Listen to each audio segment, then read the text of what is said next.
ओम शांति। आज हम 20 जनवरी 82 की अव्यक्तवाणी सुनते हैं। आज की वाणी का सार है प्रीत की रीत निभाने का सहज तरीका। शिव शमा अपने परवानों के प्रति बोले। आज शमा अपने परवानों के रूहानी महफिल में आए हैं। यह रूहानी महफिल कितनी अलौकिक और श्रेष्ठ है।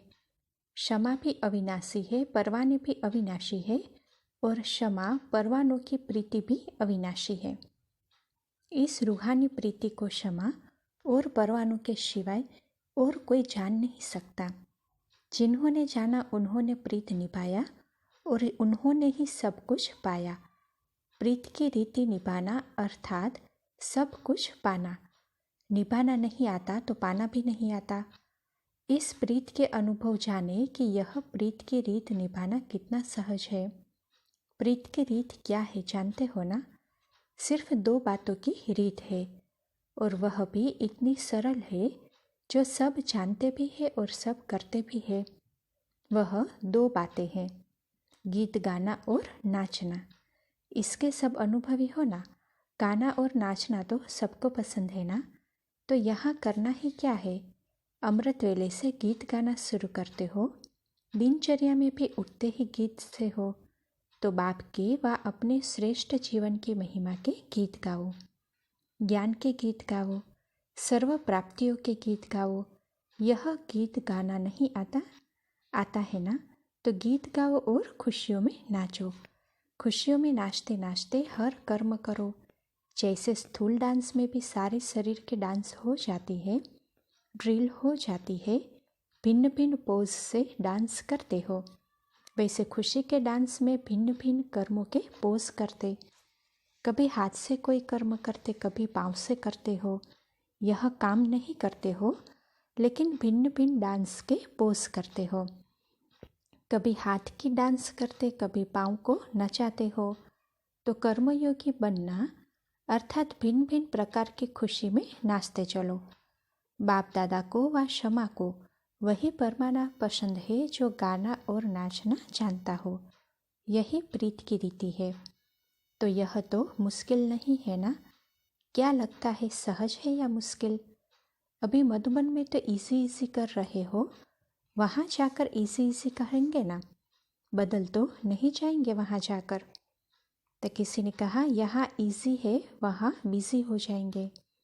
तो बाबा कहते हैं लेकिन इसी गाने और नाचने में ही बिजी रहेंगे ना। सदा कानों में यही मीठा साज सुनते रहना, क्योंकि गाने और नाचने के साथ साज भी तो चाहिए ना। कौन सा साज सुनते रहेंगे? तो किसी ने कहा मुरली। तो बाबा कहते हैं मुरली का भी सार, जो हर मुरली के बाद बाप दादा मीठे मीठे बच्चे, लाडले बच्चे, सिकी लदे बच्चे कहकर याद प्यार देते हैं। यही बाप के स्नेह का साज सदा कानों से सुनते रहना। तो और बातें सुनते भी समझ नहीं आएगी, बुद्धि में नहीं आएगी, क्योंकि एक ही साथ सुनने में बिजी होंगे ना, तो दूसरा सुनेंगे कैसे? ऐसे ही सदा गीत गाने में बिजी होंगे तो और व्यर्थ बातें मुख से निकलने की फुर्सत ही नहीं। सदा बाप के साथ खुशी में नाचते रहेंगे तो तीसरा कोई डिस्टर्ब कर नहीं सकता, 2 के बीच में कोई आ नहीं सकता। तो माया चित तो हो ही गए ना। न सुनना, न बोलना, न माया का आना। तो प्रीत की रीत क्या हुई? गाना और नाचना। जब दोनों से थक जाओ तो तीसरा बात है सो जाना। यहाँ का सोना क्या है? सोना अर्थात कर्म से डिटेच हो जाना। तो आप कर्मेंद्रियों से डिटेच हो जाओ। अशरीरी बनना अर्थात सो जाना। याद ही बाप दादा की गोदी है। तो जब थक जाओ तो अशरीरी बन, अशरीरी बाप की याद में खो जाओ अर्थात सो जाओ। जैसे शरीर से भी बहुत गाते और नाचते हैं और थक जाते हैं तो जल्दी ही नींद आ जाती है, ऐसे यह रूहानी गीत गाते खुशी में नाचते नाचते सोएंगे और खो जाएंगे। तो समझा सारा दिन क्या करना है। और डबल फॉरेनर्स तो इसमें बहुत शौकीन हैं। तो जिस बात का शौक है वही करो बस। सोते भी शौक से है तो तीनों ही बातें करने आती है। तो समझा प्रीत की रीति निभाने का सहज तरीका क्या है। अच्छा, अभी एक शब्द तो यहाँ डबल फॉरेनर्स छोड़कर जाना। कौन सा? तो किसी ने कोई न कोई बात सुनाई, कोई ने कहा उदासी, कोई ने कहा थकावट। तो बाबा ने कहा, अच्छा, इससे सिद्ध है कि जो बोल रहे हैं वह अभी तक है। अच्छा, बोलना माना छोड़ना। तो एक शब्द डिप्रेशन डिप्रेशन कभी नहीं कहना। रियलाइजेशन न कि डिप्रेशन। जो बाप को डिवोर्स देते हैं वह डिप्रेशन में आते हैं। आप तो बाप के सदा कंपेनियन हो, तो डिप्रेशन शब्द शोभता नहीं है। सेल्फ रियलाइजेशन हो गया, फिर यह कैसे हो सकता? समझा? जब द्वापर पूरा हो जाए, कलयुग शुरू हो, तब फिर भले होना। इतने समय के लिए तो तलाक दे सकते हो। अच्छा, परिवर्तन भूमि में अविनाशी परिवर्तन करने वाले, सदा प्रीत की रीति निभाने वाले, क्षमा के दिल पसंद परवाने, सदा रूहानी गीत गाने वाले, खुशी में नाचते रहने वाले, जब चाहे बाप की याद में सो जाने वाले, ऐसे सिकिलते लाडले बच्चों को बाप दादा का याद प्यार और नमस्ते। अच्छा, टीचर्स के साथ अव्यक्त बाप दादा की मुलाकात। डबल विदेशी टीचर्स। सभी ने सेवा का सबूत अपने अपने शक्ति प्रमाण दिया है और देते रहेंगे। सेवाधारी अर्थात हर सेकंड, हर श्वास, हर संकल्प में विश्व की स्टेज पर पाठ बजाने वाले, तो सदा स्वयं को विश्व की स्टेज पर हीरो पाठ बजाने वाली श्रेष्ठ आत्माएं हैं। यह समझकर चलते रहो। यह भी ड्रामा में चांस मिला है, तो दूसरे के निमित्त बनने से स्वयं स्वतः ही उसी बातों के अटेंशन में रहते। इसीलिए सदा अपने को बाप दादा के साथी है, सेवा पर उपस्थित है, इसी स्मृति में रहकर हर कार्य करते रहना। सदा आगे बढ़ते चलेंगे और बढ़ाते चलेंगे। हिम्मत अच्छी रखी है, मदद भी बाप की मिल रही है और मिलती भी रहेगी। निमित्त शिक्षक बनना व रूहानी सेवाधारी बनना अर्थात फादर को फॉलो करना। इसीलिए बाप समान बाप के सिकिलते। बाप दादा भी सेवाधारियों को देख खुश होते हैं। सभी सदा अपने को निमित्त समझकर चलना और नम्रचित होकर चलना। जितना निमित्त और नम्रचित होकर चलेंगे, उतनी सेवा में सहज वृद्धि होगी। कभी भी मैंने किया, मैं टीचर हूँ, यह मैं का भाव नहीं रखना।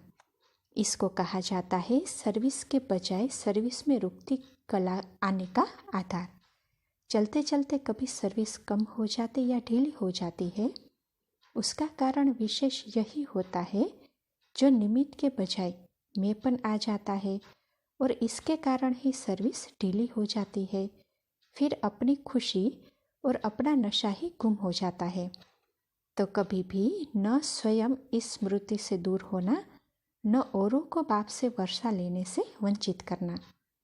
दूसरी बात कि सदा यह स्लोगन याद रखना कि स्व परिवर्तन से किसी भी परिवार की आत्मा को भी बदलना है और विश्व को भी बदलना है। स्व परिवर्तन के ऊपर विशेष अटेंशन, तो स्वतः ही वृद्धि हो पाएगी। घटने का कारण भी समझा और बढ़ाने का आधार भी समझा, तो सदा खुशी में आगे बढ़ते जाएंगे और औरों को भी खुशी में लाते रहेंगे। समझा? तो नंबर 1 योग्य टीचर व नंबर 1 सेवाधारी की लाइन में आ जाएंगे। तो डबल विदेशी सभी नंबर 1 टीचर हो ना।